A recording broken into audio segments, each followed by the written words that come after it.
it's a very homely thing to ask anybody, how are your meals today? I think it's the one thing that our parents got right. When you get home, the first thing they ask you, did you eat? What did you eat? How are your meals today? So, Michael, how are your meals today? I took chicken and cornmeal. In Swahili, it's called ugali.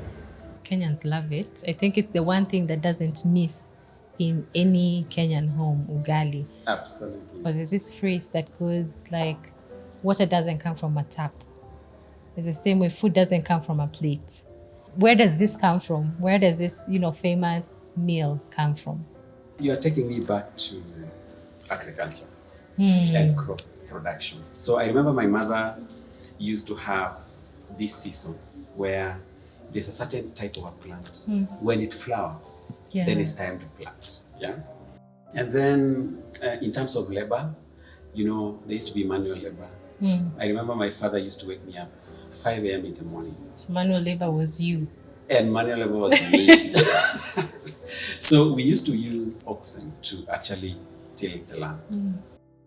And then we leave it for like 3-4 weeks, and then you go back, do it again, and then continue, and then now plant. It relied a lot on, after harvest, on traditional ways of preservation so that it doesn't get spoiled. So there was technologies like smoking to make it preserved for the next season.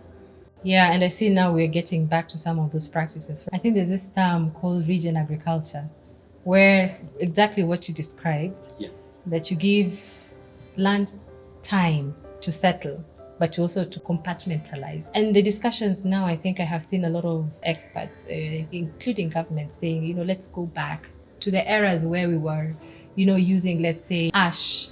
I used to see my grandma putting ash around like a crop. So I can see there's, some tendencies of us going back, but at the same time going forward. But let me just ask, how do you see, us going back in terms of, agricultural practices? Before we could go back, let me talk about where we are now. I now. think first we've changed a lot to commercial farming. So we now talk about large-scale agricultural production, plantations, for example. We've also gone mechanization, shifted from the traditional way of doing things to mechanizing so that you do large scale. There's also a use of fertilizer to improve and get production higher to serve the population. But how do we go back? I think it's because of the market. When you go to the market nowadays, people talk about, I need organic vegetables, for example. Yep. I need organic chicken. By the way, there's organic chicken. There is organic free range, it's in very popular now in supermarkets. You see free range eggs, free range, And interestingly, it's more expensive. Yes. Yeah. And then we're looking at, where we are. We went a little bit back, but then there's like a pull to push us forward. Yeah. And I think I have seen a lot, of course, my experience, and I'm sure yours, Michael. Yeah. Like a lot of technologies, and when I mean tech, I mean digital, mobile and digital technologies coming up in agriculture, either for purposes of precision, actually, so that you have the right amount of fertilizer, you have the right amount of information to make that decision, or you have the right amount of, people or profiles to do something. Yeah. So how is that working for you? And of course, in Kenya, it's different as opposed to other countries. If you look at now globally and here in Kenya, the population has increased. So we can no longer rely on subsistence agriculture. Yeah. It's also getting more complex. So population, so it needs more people to be fed. There's also land degradation. So agricultural production is coming down. There's the whole story of climate change. Yeah. So, and that's when now we've shifted to digital technology. Yeah. And digital technology, I think in this case, it's more of to improve efficiency in production. Yes. Getting the right information. And I'll give you a few examples. The first one is on digital profiling and procurement. The other one is also on digital payments. I think the other bigger one is on digital advisory services. How do you think technology varies in different contexts, or the application of technology in agri? How does it vary from your perspective? How does it vary in different contexts? Kenya is, I could say, in Africa, is ahead of other countries. Yeah. When you look at countries like in sub-Saharan Africa, I think some are still, they're in different stages of development. But I think for me, what stands out is the cost of technology, for example, and a simple thing like a smartphone. So I think that's the first one.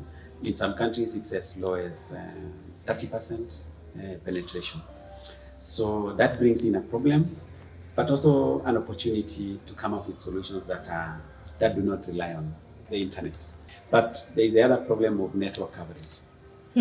So in urban centers, this could be an excellent thing. But when you go to, deeper into the rural areas, then the coverage also goes down. Yeah. So I think that's the other thing that probably prohibits us or the technology being used, across the board.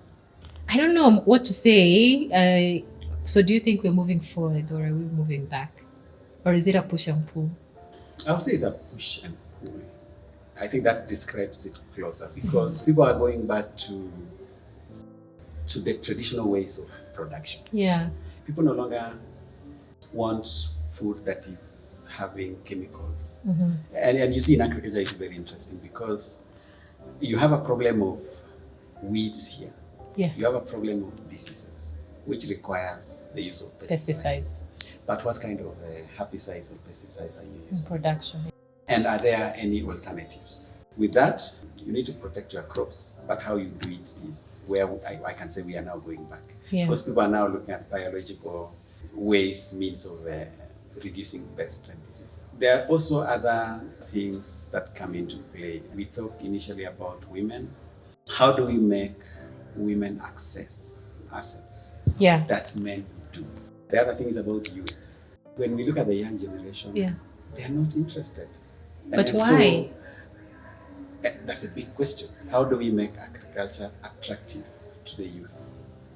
And so that's where technology again comes There's a in, big factor. because Exactly. they are more tech savvy.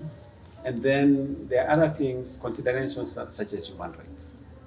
And I will give you a typical example. What you consider child labor, where do you draw the line? Personally, I told you my story. When I was young, I used to do farming with my father. And I would wake up at 5 a.m. to actually help him, till the land. Was that child labor? Or was it being trained to be a farmer? To embrace something different. Exactly. When I look back today, I can't do that to my kid, for example, because there's a very thin line between training and child labor. But it's those kind of things, that have come into play that we need to see how to go around it. So that our young people get trained at a young age, they embrace it so that they can be farmers and produce. But at the same time, making sure that they're in school when they're supposed to be in school. And, So it's a balance. It's a balance. Or it's what we call parenting. It's parenting. So are we going forward or we are going backwards? I think it's out there. Yeah, I think it's defined in different ways. Yeah? Yes. Agriculture is very interesting. Food is interesting. Everybody wants, food on their table. Where it comes from, how it's done. But before that food comes to your plate, all these issues have to be taken into consideration. So you can imagine, it's just one part of the whole chain. Yeah.